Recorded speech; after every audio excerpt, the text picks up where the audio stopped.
Welcome to the Explainer. For over 2,000 years, the story of Egypt's last pharaoh has been, well, completely hijacked. Instead of the Roman-crafted caricatures we're so used to seeing, let's actually look at the historical sources. We're going to see if we can uncover the dynamic, highly educated monarch who actually ruled the Ptolemaic Empire. So let's just dive right in and challenge everything you think you know about her. When you hear the name Cleopatra, you probably picture tragic, love-struck seductress lounging on a barge, right? But what if I told you the historical reality paints a picture that's way closer to a misunderstood scientist and a brilliant, ruthless CEO? The sheer contrast between the Hollywood myth and the historical reality is absolutely staggering. Let's unpack the actual evidence together. Take a look at this contrast. On one side, we've got the famous Western propaganda. This is the Cleopatra of Shakespeare and all those huge blockbuster movies. You know, a hedonistic seductress who tragically manipulated powerful men. But on the flip side, we see an entirely different narrative, one preserved in lesser-known Greek and Eastern Arabic historical records. These traditions remember her as a scholar, a scientist, and a seriously astute political strategist. Chapter 1. The Roman Myth. To figure out how we got it so incredibly wrong, we've got to realize that our popular image of Cleopatra comes almost entirely from the very people who defeated her. The writers shaping her legacy were Roman authors, guys like Virgil, Plutarch, and Cassius Dio. Their narrative deliberately ignores her actual reign and focuses entirely on her love affairs with Julius Caesar and Mark Antony. And why? Because they desperately needed to cast her as an overly ambitious, hedonistic seductress. For Rome, she was framed as the ultimate foil to the ideal, virtuous Roman matron. They even went so far as to accuse her of using magic and witchcraft to brainwash these prominent Roman leaders. These writers explicitly shaped the Western tradition, pretty much ensuring she was remembered as a manipulator rather than a legitimate monarch. Chapter 2. Scholar, Alchemist, Queen. Far away from all that Roman gossip, it's totally fascinating to look at this quote from the Comarius treatise.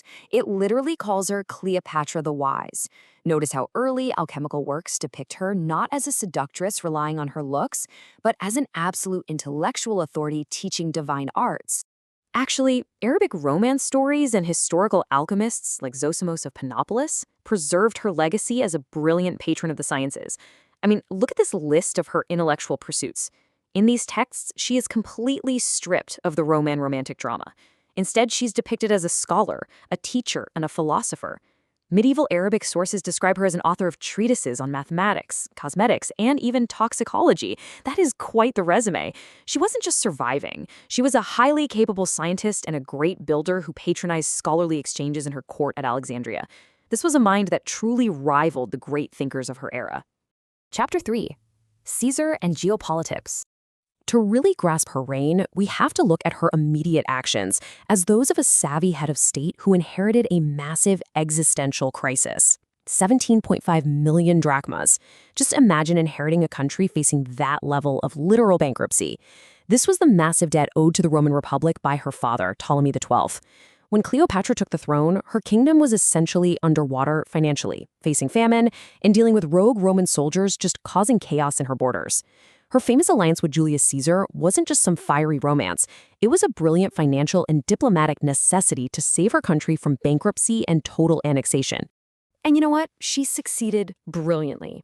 As the sole lawgiver of her kingdom, she effectively tackled corruption, managed a highly complex agrarian economy, and provided famine relief by releasing grain from the royal granaries directly to her people. Through this masterful agricultural and trade management, she elevated Egypt's revenues to a staggering 12,000 talents a year, completely surpassing the wealth creation of many of her Ptolemaic predecessors. This is where we really see that brilliant CEO mindset in action. She was building an absolute economic powerhouse. But man, the geopolitical landscape back then was incredibly turbulent. Just look at how fast things shift on this timeline. In 48 BC, the Roman general Pompey is assassinated in Egypt by Cleopatra's brother's advisors. This brings a furious Julius Caesar to Alexandria, leading to a brutal siege where Cleopatra and Caesar are actually trapped in the palace together. She secures her throne, they have a son named Caesarion in 47 BC, but then disaster strikes. Caesar is assassinated in Rome in 44 BC. Cleopatra is forced to adapt instantly to a violently shifting world. Chapter 4. Expanding with Antony. Okay, so following Caesar's death, Cleopatra needed a new alliance. She needed Mark Antony's military authority to restore lost Ptolemaic lands, and Antony desperately needed her immense wealth to fund his wars.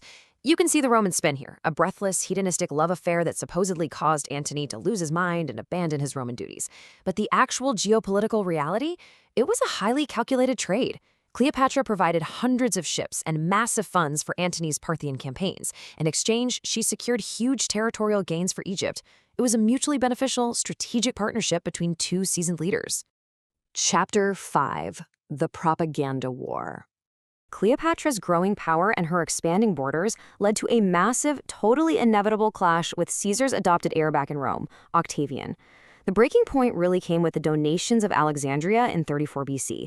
This was a lavish ceremony at the Gymnasium in Alexandria where Antony distributed massive Eastern Roman and Parthian territories to Cleopatra and her children. During this event, Cleopatra was officially declared Queen of Kings, and this brazen display of power, it absolutely terrified the Roman Republic. Let's actually break down this balance sheet so you can see exactly why Octavian felt so threatened. Look at these grants. Cleopatra and her son Caesarion get Egypt and Cyprus. Alexander Helios gets Armenia, Medes, and Parthia. Ptolemy Philadelphos gets Syria and Cilicia, and her daughter Cleopatra Selene gets Crete and Cyrene. Just think about the sheer scale of this map.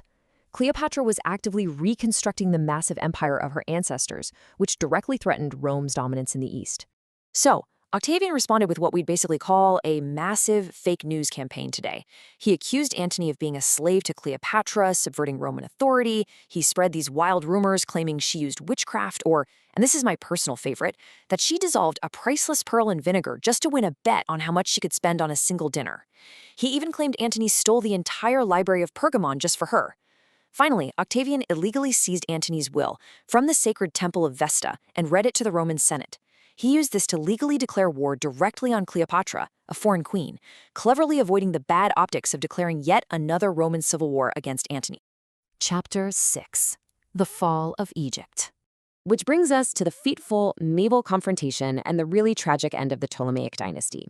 We see the decisive Battle of Actium in September 31 BC. Outmaneuvered and facing defections, Cleopatra made a strategic naval withdrawal to save the remainder of her fleet to defend Egypt, a move that was later spun as sheer cowardice by Roman historians. By the spring of 30 BC, Octavian invades Egypt. Surrounded and defeated, Antony and Cleopatra both commit suicide in August. Her son, Caesarion, is executed shortly after, and Egypt is officially annexed by Rome. But look at these exact words, some of the very few actually recorded by historians. "I will not be led in a triumph." Her suicide by poison wasn't some act of despairing heartbreak. It was a highly strategic, final act of agency.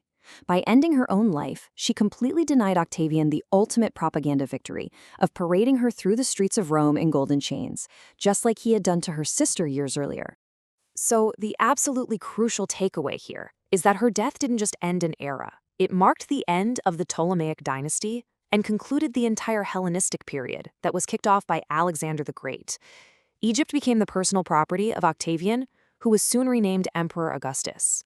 The Roman Republic was dead, the Roman Empire was born, and the victors were now completely free to write her history, permanently cementing her legacy as a tragic seductress. Which leaves us with a pretty massive question to end on.